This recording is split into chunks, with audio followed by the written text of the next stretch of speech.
አውሮፕላኑ ውስጥ ስንገባ ሁላችንም የምንጠብቀው የምንመኘው አንድ ነገር አለ። እሱም በሰላም ተሳፍሮ በሰላም መድረስ። ነገር ግን አንዳንድ ጊዜ ከደመና በላይ ማንም የማይጠብቃቸው በካሜራ የተቀረጹና ዓለምን ጉድ ያስባሉ ክስተቶችን ይፈጠራሉ። ከነዚህም ከልጆች ጋር ማንም ያልጠበቀው ድርጊት ያደረገው አባት ጀምሮ በ10,000 ሜትር ከፍታ ላይ አዋላጅ እስከሆነው አብራሪ እንዲሁም መላው የአቪዬሽን ዓለም ያስቆጣው በረራ ላይ ወሲብ የፈጸሙ እጅ ከፈንጅ የተያዙ አብራሪዎች። በዛሬው ቪዲዮአችን በአውሮፕላን ውስጥ በካሜራ የተቀረጹ 5 እጅግ አስገራሚና አስደንጋጭ አለፍ ብሎም ቅሌት የተሞላባቸው ክስተቶችን ይዘንላችሁ ቀርበናል። ሰላም እንደምን አላችሁ የቻናል ቤተሰቦች፣ እንደምን አላችሁ? የቻናል ሰብስክራይብ በማድረግና የደወል ምልክቷን በመጫን የምለቃቸውን አስገራሚና ትምህርታዊ እንዲሁም ታሪካዊና አዝናኝ ቪዲዮዎችን እንድትከታተሉ ጋብዛችኋለሁ።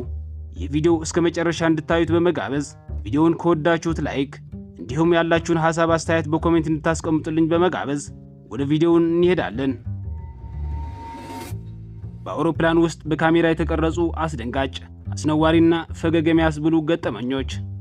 አንደኛ፣ የ75 ተሳፋሪዎች ሕይወት የቀጠፈ ክስተት። ይህስ አያድርስ ነው። ይህ ክስተት ያጋጠመው በመጋቢት 22 ቀን በ1994 ዓ.ም ነበር። የኤርፍሎት በረራ 593 ኤርባስ 310 ከሞስኮ ወደ ሆንግ ኮንግ ለመብረር በዝግጅት ላይ ነበር። አብራሪው ደግሞ በሺዎች የሚቆጠር የልምድ ሰዓት ያለው ሩሲያዊ ያሮስላቭ ኩድሪንስኪ ይባል ነበር። እናም በዚህ ሰዓት አውሮፕላኑ በረራውን ለማድረግ የሚያስችለውን ዝግጅት ጨርሶ 75 ያልታደሉ ተሳፋሪዎችን ይዞ ጉዞውን ለመጀመር ከሞስኮ ምድር ተነሳ። ከተሳፋሪዎቹ መካከል ደግሞ የፓይሎቱ አንድ የ15 ዓመቱ ወንድና የ13 ዓመቷ ሴት ልጅ ተሳፍረው ነበር። በረራው በመጀመሪያ ላይ ሰላማዊና በጥሩ ሁኔታ እየሄደ ነበር። የበረራ ሰዓቱ ሌሊት ስለነበር ሁሉም ተሳፋሪዎች ተኝተው ነበር። ነገር ግን ኩድሪንስኪ በመሃል ምን እንደሆነ ባይታወቅም ሁለቱ ልጆቹን ለማስደሰት ማንም የማይጠብቀው ሞኝነትና ቸልተኝነት የተሞላባቸው ውሳኔዎች አንዱን ወሰነ። አውሮፕላኑ አውቶ ፓይለት አድርጎ ድንገት ከተቀመጠበት ከአብራሪው ክፍል ማለትም ከኮክፒት ወጥቶ ለ15 ዓመት ወንድ ልጁና ለ13 ዓመት ሴት ልጁ ከተኙበት ቀስቅሶ ኑ አውሮፕላን እንዴት ማብረር እንደሚቻል ላሳያቸው አላቸው። ከዚህ በኋላ የተፈጠረው ግን ለመስማት ሆነ ለማሰብ የሚከብድ ነበር። ልጆቹ በምስሉ ላይ እንደምትመለከቱት በአብራሪው ወንበር ላይ እንዲቀመጡ አደረጋቸው። ይህ አድርጎም አልበቃውም።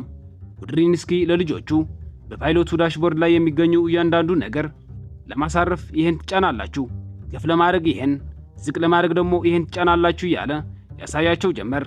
ይሄ ሁሉ ነገር ሲያደርግ ግን ፕሌኑ አውቶ ፓይሎት ስለነበረ ጉዞውን በሰላም እየቀጠለ ነበር። ነገር ግን እዚህ ጋር አንድ አደገኛ ክስተት ተፈጠረ። የ15 ዓመቱ ወንድ ልጁ ሳያውቅ እያንዳንዱ ነገር እየነካ እያለ በድንገት አውቶ ፓይለቱ የአውሮፕላኑ ከፊል አካል እንዲቋረጥ አደረገ። አውሮፕላኑም በእጅ የተደረገውን ጣልቃ ገብነት እንደ ቁም ነገር በመቁጠር ምንም አይነት የድምፅ ማስጠንቀቂያ ሳይሰጥ ጉዞውን መጀመሪያ በጥቂቱ ከዚያም በከፍተኛ ሁኔታ ማጋደል ጀመረ። በድንገት ከቁጥጥር ውጭ ወደ ሆነ የ90 ዲግሪ ሽክርክሪት ገባና ወደ መሬት ቁልቁል መምዘግዘግ ጀመረ። ይህን የተመለከተ ኩድሪንስኪ በመሃል ሁኔታው ለማስተካከል ልጆቹ ከቦታው አውጥቶ ጣልቃ ለመግባት ሞከረ። ነገር ግን አውሮፕላኑ በጨለማ ውስጥ ከቁጥጥር ውጭ በሆነ ሁኔታ እየበረረ ስለነበር ጊዜው ረፍዶ ነበር። ተሳፋሪዎቹ በዚያ ትግል መሃል ከእንቅልፋቸው ነቅተው መጮህ ጀመሩ። ማንም የሚሰማ ሆነ የሚረዳ ግን አላገኙም። በ5 ደቂቃ ባልሞላ ጊዜ ውስጥ በሰዓት 750 ኪሎ ሜትር ፍጥነት ወደ መሬት ተከሰከሰ። በሚያሳዝን ሁኔታ አንድም ሰው አልተረፈም። ልጆቹና ራሱ ጨምሮ አውሮፕላኑ ውስጥ የነበሩ 75 ተሳፋሪዎች በዚች ኤርባስ ውስጥ ሕይወታቸው አለፈ። ከዚህ ሁሉ ጥፋት በኋላ የምድር ተቆጣጣሪዎች በሳተላይት እገዛ አውሮፕላኑ ወደ ተከሰከሰበት ቦታ ሲደርሱ ይህን ቅጂ በብላክ ቦክስ ማግኘት ችለዋል። ሁለተኛ፣ የአሳፋሪዋ ሴት ድርጊት። ይህ ደግሞ ከላይ በምስሉ ላይ እንደምትመለከቱት አንዲት ሴት ተሳፋሪ ከፊት ለፊቷ የተቀመጠችውን ፀጉሯን ከመደገፊያ ወንበር አልፎ የመጣ የአንዲት ወርቃማ ፀጉር ያላት ሴት ፀጉር ላይ አሳፋሪና ነውር የሆነ ነገር ስታደርግ ትታያለች። ይህች ሴት ከፊት ለፊቷ የተቀመጠችው የሴትየዋ ፀጉር ከያዘችው የቡና ሲኒ ውስጥ ስትነክርና ፀጉሯን ስታጨማልቅ ትታያለች። መቼ ይሄ ብቻ! ሴትየዋ እንደ ሕፃን ልጅ አፏ ውስጥ የነበረ ማስቲካ ያስወጣች ወደ ፀጉሯን ስትተፋና ፀጉሯን ስታጣብቅ ትታያለች። በዚያ በቃ ይመስላችኋል? ሴትየዋ ይባስ ብላ በመጨረሻ ላይ ፀጉሯን ቆራርጣ መሬት ላይ እንደዘረገፈችው አውሮፕላኑ ውስጥ የነበሩ ተሳፋሪዎች ተናግረዋል። ሶስተኛ ተደባዳቢው ፓይሎት። ታዲያ ምን ተፈጠረ? በረራው ከዋሽንግተን ወደ ሻርሎት ሰሜን ካሮላይና የሚደረግ በረራ ነበር። ታዲያ በአንድ የአውሮፕላን አብራሪ ያጋጠመውም ክስተት በትክክል ይህንኑ ነበር። በምስሉ ላይ እንደምታዩት አንድ የሰከረ የሚመስል ተሳፋሪ አውሮፕላኑ እንዳረፈ ገና ወደ መውጫው ሳይደርስ እንደቸኮለ ሰው ወዲያውኑ ከመቀመጫው ተነስቶ ለመውረድ ሲታገል ይታያል።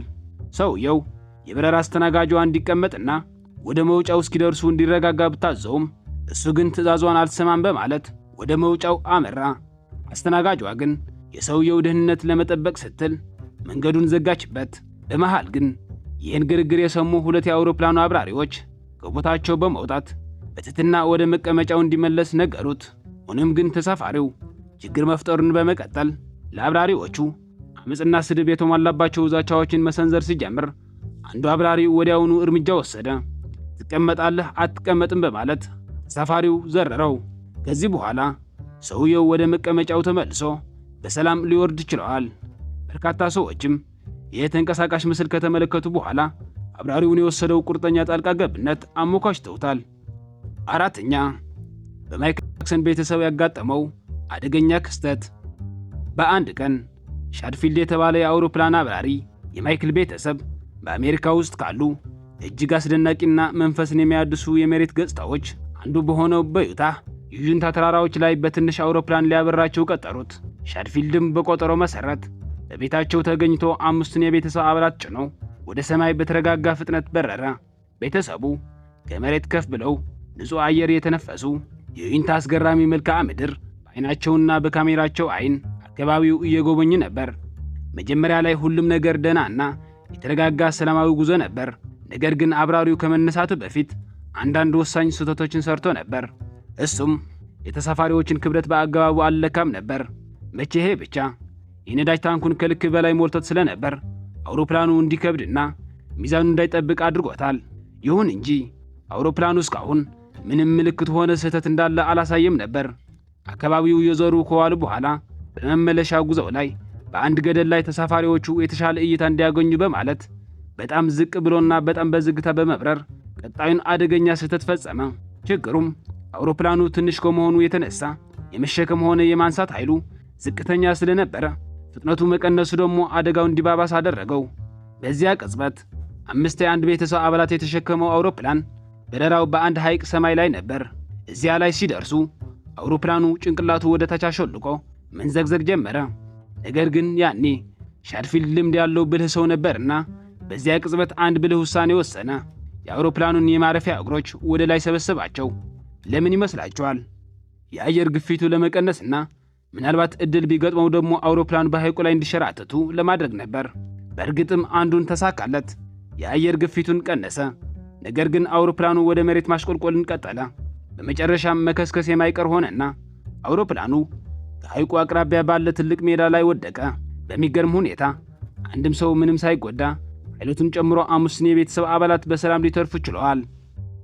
አምስተኛ አዋላጁ ፓይሎት። በረራው ከታይፔ ወደ ባንኮክ በ10,000 ሜትር ከፍታ ሳሪን ሬክሳል በተባለ አብራሪ እየተመራ ነበር። በመሃል ግን ሬክሳል በወሊድ ወቅት ረዳት ሆነ። አንዲት ተሳፋሪ በዚህ ከፍታ ላይ ሳለች ያልታሰበና ያለ ጊዜዋ ምጥ ያዛት። ልምድ ያለው አብራሪው ያለምንም ማመንታት ቁጥጥሩን ለረዳት አብራሪው አስረክበው ሴትየዋ ለመርዳት እየተሯሯጠ ከበረራው አስተናጋጆች በመሆን በጠበበው የአውሮፕላን መጸዳጃ ቤት ውስጥ ጊዜያዊ የወሊድ ክፍል በማዘጋጀት በዚያ ከደመና በላይ ጤናማ ሕፃን በሰላም እንዲወለድ አደረጉ። የተወለደ ሕፃን ደግሞ እዚያው የነበሩ ተሳፋሪዎች ስሙ ስካይ ብለው ጠርተውታል። ስድስተኛ አውሮፕላን ውስጥ ወሲብ ሲፈጽሙ የተያዙ አብራሪዎች። ይህ ደግሞ የበረራ ትምህርት ቤት ውስጥ የተከሰተው ድርጊት በአቪዬሽን ታሪክ ውስጥ ከተፈጸሙ እጅግ አስነዋሪና ቅሌት የተሞላባቸው ክስተቶች አንዱ ነው። የአውሮፕላን አብራሪዎች ስልጠና እጅግ ጥብቅ የሆነና ዲሲፕሊን የሚጠይቅ ቢሆንም የእነዚህ ሰዎች ነገር ግን ማንም ያልጠበቀውና ዓለምን ጉድ ያስባለ አጋጣሚ ነበር። ድርጊቱ ያጋጠመው በግንቦት 2022 ዓ.ም በሩሲያ ራያዛን ግዛት በሚገኘው አንጋፋው የሳሶቮ ሲቪል አቪዬሽን ትምህርት ቤት የተከሰተ ድርጊት ነበር። ድርጊቱ የፈጸሙትም በአንድ የ28 ዓመቱ ባለትዳር ወንድ የበረራ አስተማሪና በአንድ የ21 ዓመቷ የበረራው ተማሪው ነበር። አስተማሪው የበረራ ተማሪው ይዞ ከመሬት 7000 ሜትር ከፍታ ላይ እየበረሩ በነበሩበት ለምን እንደሆነ ስሜታቸው ያገረሸባቸው ሰዎች ሙሉ በሙሉ ስራቸውን ረስተው ልብሳቸው አወላልቀው ይህን አሳፋሪ ነገር አደረጉ።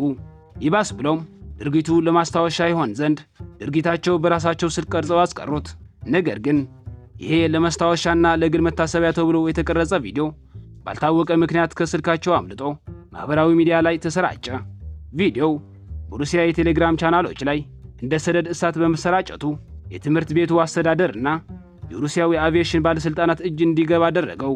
አስተዳደሩም ይሄ ቅሌታቸው የአቪዬሽን ስነ ምግባርን መጣስ ብቻ ሳይሆን በሌላ ጊዜም በመቶዎች የሚቆጠሩ ሰዎችን ሕይወት አደጋ ላይ ሊጥል የሚችል የደህንነት ጉድለት ነው በማለት ወዲያውኑ በሁለቱ ሰዎች ላይ እርምጃ ወሰደ። መምህሩ ከስራው ተባረረ። ተማሪዋም የነበራት ህልም አብቅቶ ከትምህርት ቤቱ ተሰናበተች። የተከበራችሁ የቻናሌ ቤተሰቦች የዛሬ ታሪካችን ይሄ ይመስል ነበር። ቪዲዮውን ከወዳችሁት ላይክ፣ ቻናሌ ደግሞ ሳብስክራይብ እንድታደርጉ በትህትና እየጠየቅኩኝ ከእናንተ ጋር የነበርኩ ሙሉወርቅ ተክላይ ነበርኩ። አመሰግናለሁ።